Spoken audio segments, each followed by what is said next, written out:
పాకిస్తాన్‌లోకి మన యుద్ధ విమానాలెళ్ళినియి. పాకిస్తాన్‌లోని ఉగ్రవాద శిబిరాల మీదకి మన మిస్సైళ్ళెళ్ళినియి.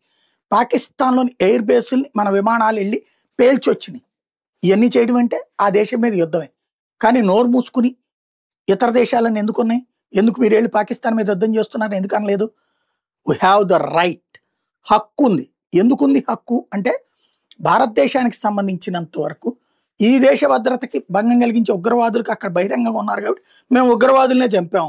కానీ ఆ ఉగ్రవాదులకి అండగా వాళ్ళని చంపినందుకు నిరసనగా మా మీదకి దాడికొస్తే మేము తిప్పికొట్టాం అనేటటువంటిదే భారతదేశం తేల్చి చెప్పేటటువంటి అంశం. అట్లాంటి సిచ్యుయేషన్‌లో భారతదేశానికి సంబంధించినంత వరకు కొత్త పరిణామాలు చోటు చేసుకుంటున్నాయి. ఇవి అత్యంత ముఖ్యమైనటువంటిది. ఏంటయ్యంటే భవిష్యత్తులో కూడా పాకిస్తాన్ తేడా చేస్తే తాట తీస్తాం అని చెప్తున్నాం. ఈ విషయం అంతా ఇప్పుడు ఎందుకు చెప్పుకోవాల్సొచ్చింది? రష్యాకి ఇప్పుడు ఇట్లాంటి హక్కొచ్చింది.